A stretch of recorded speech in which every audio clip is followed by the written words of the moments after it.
தியானிக்கும்படியாக தெரிந்து கொண்ட வேத வசனம் எடுத்தவர்கள் வாசிக்கலாம். சங்கீதங்களின் புஸ்தகம் 134வது சங்கீதம் 3 வசனங்களும். இதோ ராக்காலங்களில் கர்த்தருடைய ஆலயத்தில் நிற்கும் கர்த்தரின் ஊழியக்காரரே, நீங்கள் எல்லாரும் கர்த்தரை ஸ்தோத்திரியுங்கள். உங்கள் கைகளை பரிசுத்த ஸ்தலத்திற்கு நேராக எடுத்து கர்த்தரை ஸ்தோத்திரியுங்கள்.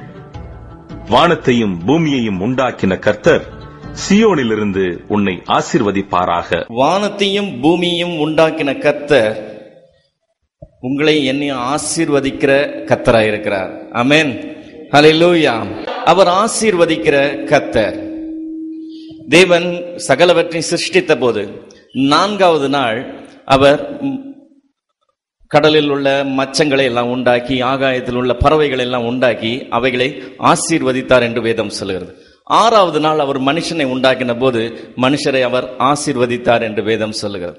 மோசேயின் மூலமாய் இஸ்ரவேலரை எகிப்தின் அடிமைத்தனத்திலிருந்து மீட்டு வந்தபோது அவர்களை சபிக்க வேண்டும் என்று சொல்லி இஸ்ரவேலினுடைய சத்ரு பாலாக் பிலேயாம் என்கிற ஒரு தீர்க்கதரிசியை ஏற்பாடு பண்ணுகிறான். அவனுக்காக கூலி கொடுக்கிறேன் என்று சொல்ல, நீ வந்து அவங்களை சபிச்சனா போதும்னு சொல்லு. ஆனா அவன் சபிக்கணும் என்று முயற்சி செய்தால் கூட தேவன் அவனை சபிக்க விடல. அவன் ஒரு காரியத்தை கற்றுக்கொண்டானா, என்ன காரியம் அது? இஸ்ரவேலை ஆசீர்வதிப்பதே கர்த்தருக்கு பிரியம் என்று சொல்லி பிலேயாம் கற்றுக்கொண்டானா. உங்களை என்னை ஆசீர்வதிப்பது தேவனுக்கு பிரியமான காரியம். வானத்தையும் பூமியும் உண்டாக்கின கர்த்தர் சீயோனிலிருந்து நம்மை ஆசீர்வதிக்கிற தேவனாய் இருக்கிறார். வேதத்திலே 3 பேரை பற்றி பார்க்கிறோம். அவர்கள் கொஞ்சம் விசேஷமானவர்கள். வாசிக்கலாம். யாத்திராகமம் 3வது அதிகாரம் 6. நான் ஆபிரகாமின் தேவனும் ஈசாக்கின் தேவனும் யாக்கோபின் தேவனுமாகிய உன் பிதாக்களுடைய தேவனாய் இருக்கிறேன் என்றார். தேவன் மோசேக்கு தன்னை வெளிப்படுத்துகிறார். மோசேக்கு தன்னை வெளிப்படுத்துகிற தேவன் அவர் சாதாரணமானவர் அல்ல. அவர் சொல்ல ஆகும், அவர் கட்டளையிட நிற்கும், இல்லாதவைகளை இருக்கிறவைகளை போல வரவழைக்கிற தேவன்.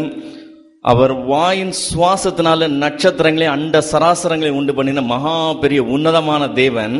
அவர் தன்னை அறிமுகப்படுத்திக் கொள்கிறார். எப்படி அறிமுகப்படுத்திக் கொள்கிறார்?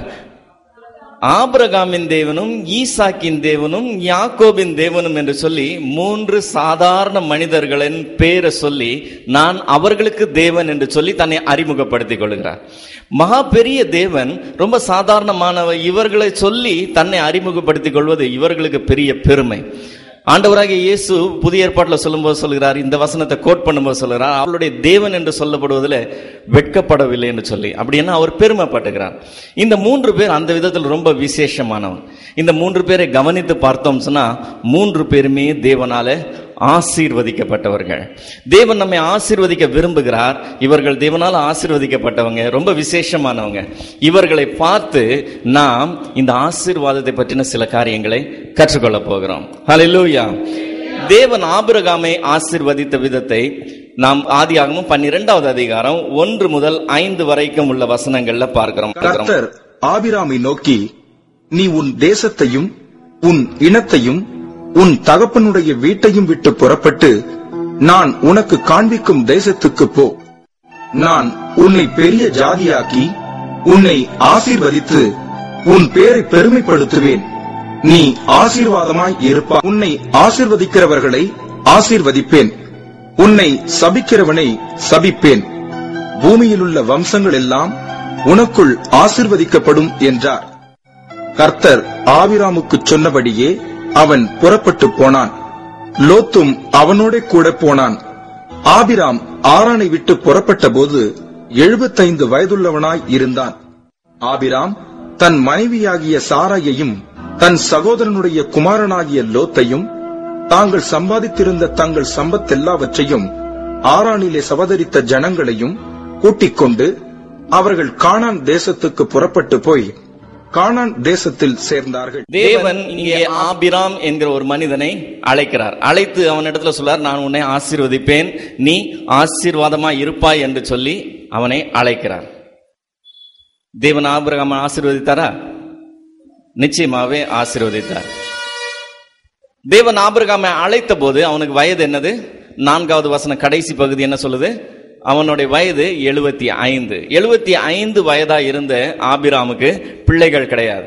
பிள்ளைகள் இல்லாதிருந்த 75 வயது நிறைந்த ஒரு முதியவரை தேவன் அழைக்கிறார். நீ வா, நான் உன்னை ஆசீர்வதிப்பேன் என்று சொல்லி தேவன் ஆபிரகாமை ஆசீர்வதித்தார். ஆபிரகாம் பெரிய செல்வந்தனாயிருந்தான். பொன்னும் வெள்ளியும் ஏராளம் இருந்தது. அவனுக்கு வேலைக்காரிகள் ஏராளம் உண்டு, மந்தைகள் ஏராளம் உண்டு. அவன் பெரிய சீமானாய் இருந்தான் என்பது நம்ம எல்லாருக்கும் தெரியும். இன்றைக்கும் ஆசீர்வாதம் என்பது பொன் பொருள் என்ன கொடுக்கப்படுகிறதோ இவைகளை கொண்டு ஆசீர்வாதம் நிர்ணயிக்கப்படுகிறதை பார்க்கிறோம். தேவன் ஆபிரகாமை ஆசீர்வதித்தார். ஆபிரகாம் பெரிய ஐஸ்வர்யவானானான். அதே போல இன்னைக்கு இருக்கிற ஐஸ்வர்யவான்களாக டாடா பிர்லாவையும் பார்த்து நாம் ஆபிரகாமின் பிள்ளைகள் என்று சொல்றது இல்லை. ஏன் சொல்றது இல்லை? தேவன் ஆசீர்வதித்தார். ஆசீர்வதித்ததுனால அவனுக்கு ஏராளமான செல்வம் இருந்தது. அதனால செல்வந்தர்கள் எல்லாருமே ஆபிரகாமின் பிள்ளைகள் என்று நாம் சொல்வது கிடையாது. ஏன் சொல்வது கிடையாது? கலாத்தியர்கள் 3வது அதிகாரம் 6வது 7வது வசனங்கள். அப்படியே ஆபிரகாம் தேவனை விசுவாசித்தான், அது அவனுக்கு நீதியாக எண்ணப்பட்டது. ஆகையால் விசுவாச மார்க்கத்தார்கள் எவர்களோ அவர்களே ஆபிரகாமின் பிள்ளைகள் என்று அறிவீர்களாக. அப்படியே ஆபிரகாம் தேவனை விசுவாசித்தான், அது அவனுக்கு நீதியாக எண்ணப்பட்டது. செல்வந்தர்கள் ஆபிரகாமின் பிள்ளைகள் என்று அல்ல, விசுவாச மார்க்கத்தார் எவர்களோ அவர்கள் ஆபிரகாமின் பிள்ளைகள் என்று அறிவீர்களாக என்று சொல்லி பவுல் இங்கே சொல்லுகிறார். ஆபிரகாம் தேவனை விசுவாசித்தான். அவன் விசுவாசித்ததினாலே ஆசீர்வதிக்கப்பட்டான். விசுவாசிகள் என்று சொல்லி நாம் எல்லாரும் அழைக்கப்படுகிறோம். தேவன் ஒருவர் இருக்கிறார் என்று சொல்லி நாம் எல்லாருமே விசுவாசிக்கிறோம். தேவன் ஒருவர் இருக்கிறார் என்று சொல்லி நாம் விசுவாசிக்கிறது ஒரு பெரிய காரியம் இல்லை என்று சொல்லி வேதம் சொல்லுது. ஏன் சொன்னா, யாக்கோபு தன்னுடைய நிருபத்தில் எழுதும் 2வது அதிகாரம் 19வது வசனத்துல சொல்றாரு, தேவன் ஒருவர் உண்டு என்று நீ விசுவாசிக்கிறாய், நல்லதுதான். ஆனா பிரச்சனை என்ன தெரியுமா? உன்னோட ஒரு சக விசுவாசி இருக்கிறான். அவன் பேர் என்னது? பிசாசு. உன்னுடைய சக விசுவாசி பேர் என்ன? பிசாசு. அவன் என்ன செய்யறான்? விசுவாசிச்சு நடுங்குகிறான். விசுவாசிகள் மத்தியில் இன்னைக்கு அந்த நடுக்கம் இல்லை, அந்த பயம் இல்லை. ஆனா பேய் நடுவுல அந்த பயம் உண்டு. அப்ப நாம நம்மளை விட பெரிய விசுவாசியா தெரிகிறது போல இருக்கிறது. அப்படி இல்லை. அவனும் விசுவாசிக்கிறான், நானும் விசுவாசிக்கிறேன். எனக்கும் பிசாசுக்கும் வித்தியாசம் என்ன தெரியுமா? அவன் கீழ்ப்படிய மாட்டான், நானு கீழ்ப்படிவேன். ஹல்லேலூயா. ஆபிரகாம் தேவனை விசுவாசித்தான். விசுவாசித்த ஆபிரகாம் என்ன சொன்னா, 75வது வயசுல நீ கிளம்பி வான்னு சொன்னாரு. அந்த வசனம் சொல்லுது, அவன் புறப்பட்டு போனான் என்று சொல்லி. 17வது அதிகாரத்துக்கு வந்தீங்கன்னு சொன்னா, அவன் விருத்த சேதனம் பண்ணணும்னு சொல்லி கர்த்தர் சொன்னாரு. தேவன் எழுந்தருளி போனாரு. அன்னைக்கே அவன் விருத்த சேதனம் பண்ணினான்னு சொல்லி இருக்கும்.